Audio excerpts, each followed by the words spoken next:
My name is Nadia, and today I'd like to share on a very important topic, and that is mental health. We can all agree that this year has been a lot. From COVID to lockdowns and isolations, to people losing their jobs and being left with not a lot to support themselves or their families.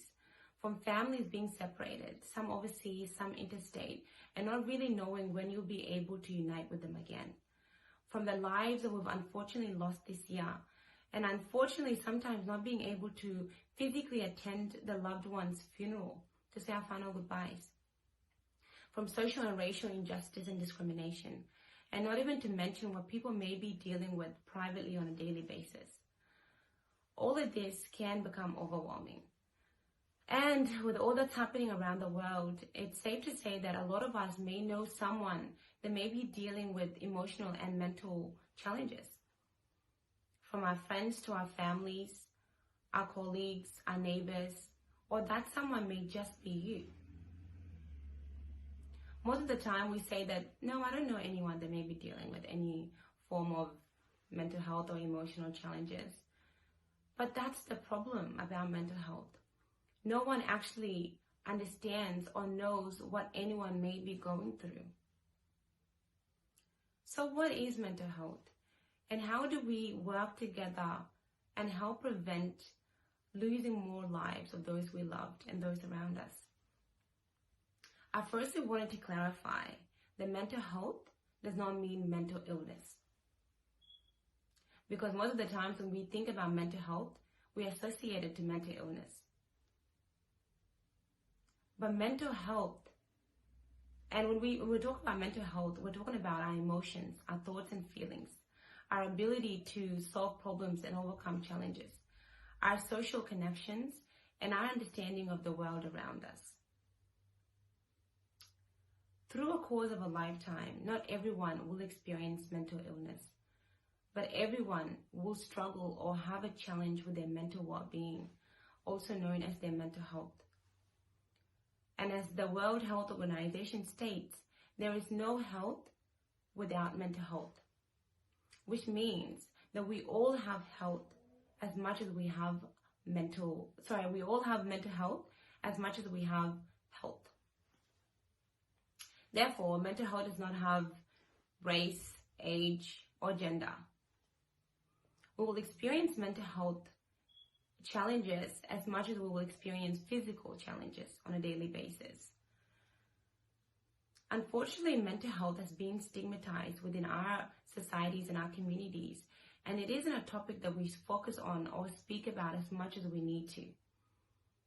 We lose people to mental health and we get shocked but never really focus on understanding why that person would have ended their lives or why we would have lost those particular people. We've also, unfortunately, been programmed to categorize and judge people based on their race, their religion, their age, their gender, and that's just to name a few. With all these prejudgments, false beliefs, and assumptions of other people, we don't really know what the other person could be going through. We never stop to understand or to get to know somebody outside of our judgments and our perceptions, and the judgment and perceptions of others. And it's very important to understand that, yes, sometimes when we post on our social media, we will say, if anybody needs anything, please let me know. Or, are you okay? Like the Are You Okay Day, right? But how many of us actually follow through on that? When we post, are you okay? Are we posting just for the sake of posting, are you okay? Or are we intentionally actually going back and checking on our friends and our family to make sure that they're okay? Not by directly going to them and saying, are you okay? But communicating and seeing if everything is actually okay with them. And it is also very important for us to understand the contributions that we may have in somebody else's mental health and well-being, such as the things that we say, the things that we assume about someone, the judgments we pass on someone, especially when we don't know them. When we know someone and we still judge them, that can play a lot on somebody else's mental well-being. And when you don't know someone, but you judge them either way, that too can play a lot in somebody else's emotional and mental well-being. So it's very important to be aware of the things that you say and the power of your words and actions, because you never know what anyone around you may be going through. It's important to be sensitive and aware that everyone deals with issues and problems differently. We all face different challenges. We all come across different circumstances. And what is happening around the world right now, not everybody is handling it the same way. And it is important for you to understand as well that not everyone will handle it the same way. When we are going through so many things that are emotionally and mentally overwhelming, we will have a voice in our minds that would tend to always say negative things to us. It will start telling us how unworthy we are, how unvalued we are. And although the mind can be a positive thing to help people move forward in life, the mind is sometimes 80% of a torture instrument to a lot of people. And it tells them and it continuously challenges and belittles them, especially when you're going through vulnerable times such as now. It is important to understand as well that you are not alone in this.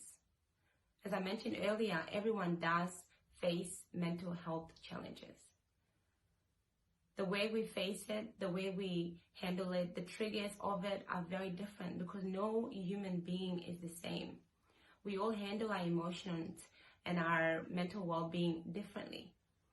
So it's very important to understand as well that as a human being, you should never expect anybody to handle a situation in a particular way. Just because you may be handling it this way does not mean that that person will handle it that way. And when our minds tend to tell us such negative things about us, we sometimes feel that it's the end, right? We feel that, what is the point? This is just all pointless. I'm not worthy. I'm not valued. I'm not cared for. Like my family doesn't even notice me. But that's our mind speaking to us. And it's very important for us to realize that it's just our mind speaking to us. And it is okay to be overwhelmed and at times, and especially with everything that's happening right now. And whatever you may be dealing with privately as well. It's okay to feel overwhelmed. It's okay to not feel okay. It's okay to not feel that you need to know everything. It's okay to not feel that you need to be productive and you need to be somewhere.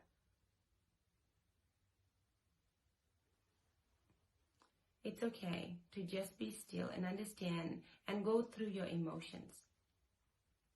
You're not alone in this. It's okay to not feel okay. It really is okay not to feel okay. And when you can notice and speak up and seek for help, that is not weakness. That does not mean that you've lost control of your life. That does not mean that you don't know how to look after yourself. That is strength. Because when you have the courage to speak up and realize something isn't going well with you, you will inspire and give other people courage as well to speak up. And therefore, you don't only save your life, but you save the lives of so many other people, either indirectly or directly. So never feel that speaking up and not being okay is any form of weakness. Embrace it. Speak about it. Seek help. There is so many people out there that are here to help, guide, and help you out through tough times.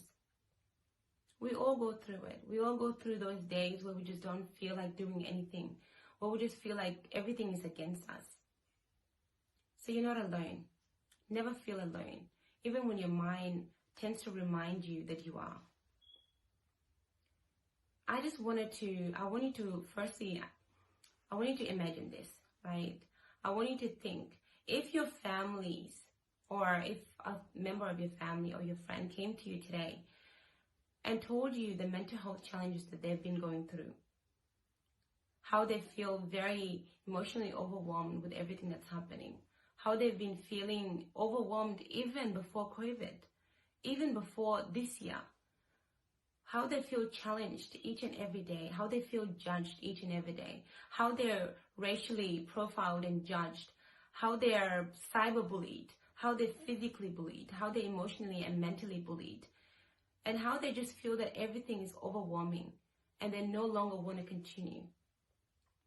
They tell you all the contributions that people put in, such as society, expecting them to be too old to not be married or not have kids or not be here or not to achieve this, or be too young to do certain things, or be a man and not, building a house. Unrealistic expectations that society puts on each and every one of us. They tell you that those are the contributions that have led to them feeling this type of way. What would you do? Would you apologize as they're going through all of those things? Would you tell them that you're there for them? Would you love them a little bit more? Would you check up on them? Would you tell them that they're important, they're valued, that they're needed, that they're wanted? Would you be careful the things that you say? Because you now realize that things that may seem simple to you may not be as simple to somebody else. A lot of us would. But just imagine this. If all of this is currently happening to someone that you would have never guessed, the strongest person in your life, the one that seems that is the most happiest, the one that seems to be cheering everyone up, to be the one checking up on everyone, the funny one. And you don't actually notice the things that they go through. So you assume because of the posts that they put on social media, because of the things that they say to you, because of the amount of times they've checked up on you, that they're not going through anything. So weeks, months, years go by, and you only find out what they've been going through after you've lost them. You now wish that you had more time. You now wish that you had one more time to tell them that you love them. If you could just see them one more time, to hug them and apologize for not being there as much as you wanted to.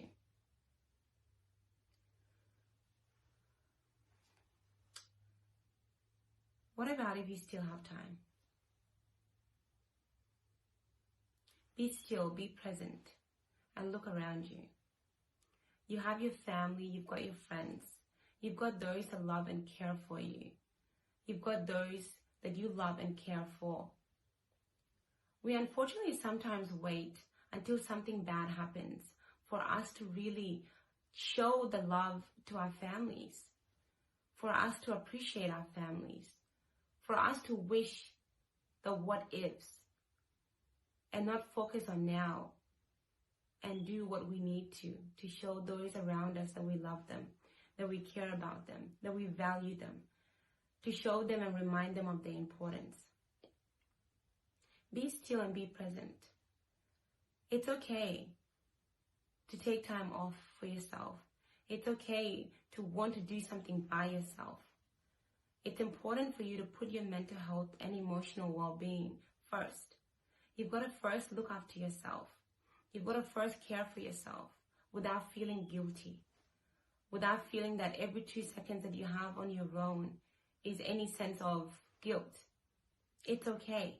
It's okay to have space. It's okay to have time on your own to really figure things out.